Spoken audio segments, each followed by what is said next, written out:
And this one thing is what mega brands and mega communities are doing to make sure that they are getting your attention nonstop. And I'm not talking about paid ads. I'm not talking about posting some videos and some organic content. And I'm not talking about, using referrals or having a really great product. This one thing is what separates, a multi-location business into a franchise and into a multinational. And this one thing, if you do it correctly, you can do it when you have one employee or no team at all. You can also do it when you have hundreds or thousands of employees as well. If you integrate this one thing, I can assure you it's going to completely change the way you look at creating a brand and a community of people that want to work with you. And this one thing is what we call branded episodic content.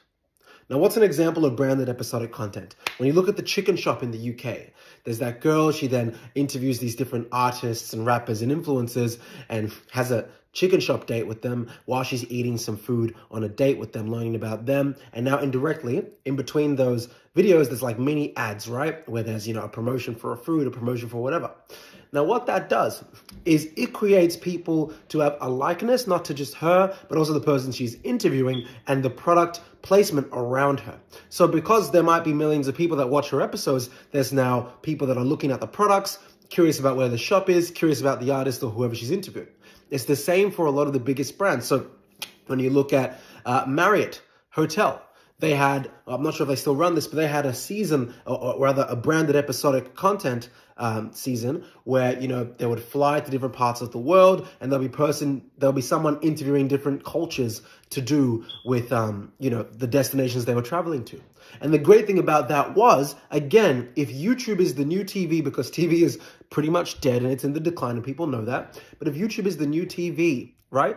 Then what you're essentially doing is you're providing a platform for people to come in with their guards down and looking to relax, and then are passively associating the thing that they love watching with your brand. So for example, if you have a pizza shop, we've worked with a few franchises all across Melbourne and now Australia. If we're working with a pizza shop and you have a hospitality business, you have maybe 2 or 3 locations in Melbourne or in Los Angeles or whatever.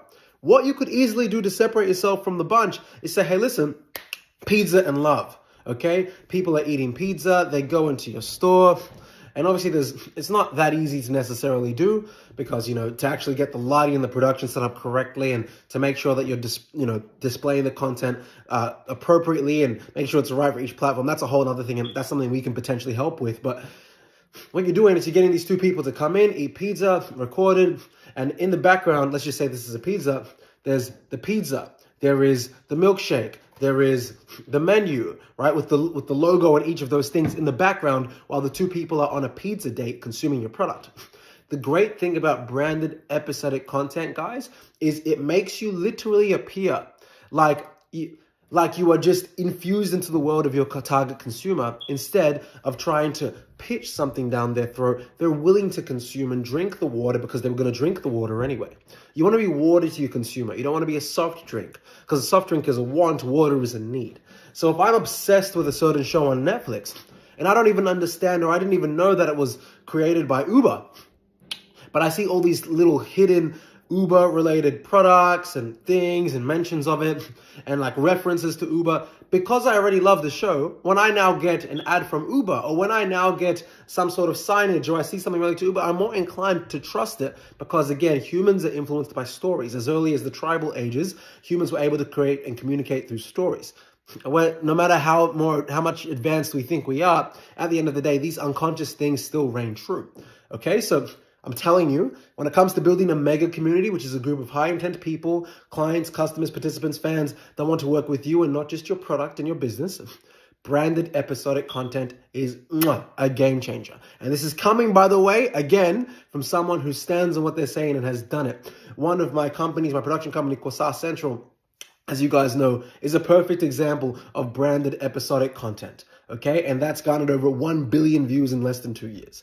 Okay, and it's gotten interest from people in the higher levels of media to wanting to acquire us as early as mid last year, when we hadn't even created content in other parts of the world yet, right? So again, as someone who's done this, if you're a brand or you're a multi-location or you're a multinational, that really wants to literally take a step away from the marketplace and create yourself into a one-of-one, without even really spending an arm and a leg. Because if you look at the expenses you put into something like paid ads, let's just say you're spending, as an example, 10K a month on paid ads, and many of you be spending more, and a chunk of you be spending less. You're spending 10K times 12, 120K a year on essentially a platform that, and don't get me wrong, you can have unique content that you're pushing on ads, but you're spending money on ads, and spending money on ads is still a commoditized pathway of advertising. But if you have a branded episodic content format that is distinguished to just you, then you have a more of a moat in the marketplace, instead of using, a flip-flop, which everyone will have. And it's about who can, swim the fastest with the flip-flop, instead of who has the boat. And the boat will move faster than the flip-flop. So you want to create a moat, you want to create a boat, and that moat and boat in 2024 and ongoing, especially when you look at the trends and interest from Gen Z, Gen Alpha, and the millennials, is by creating episodic branded content. Now, this is a bit more high level. If you do want help creating this, I do have a company called Clientele Boosters. We've been running it for 5+ years, where we actually do help brands create essentially their own gaming and dating shows. And we do it all around the world. I've already done this with my production company called South Central, Melbourne, Sydney, Gold Coast, New Zealand, and Bali. And we did New Zealand and Bali in less than 5 months. We've created over 20 seasons of content. Or rather, we've created over 20 content formats all across the world in less than 2 years. So when it comes to doing this successfully, I've got a lot of experience doing this, but if you want to learn what it looks like, just look up my other company, South Central, on YouTube, and you can see for yourself how attention grabbing it is, and how easy it is to just incorporate that product placement to make sure that you look like you are the one-of-one that your business is, instead of looking like someone else that's trying to offer the same product or service with a slight variation. Stop trying to play small. Start thinking mega.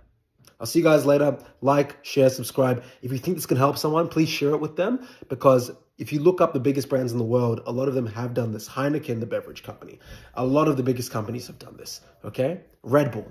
But the difference between them and you is you don't have episodic branded content.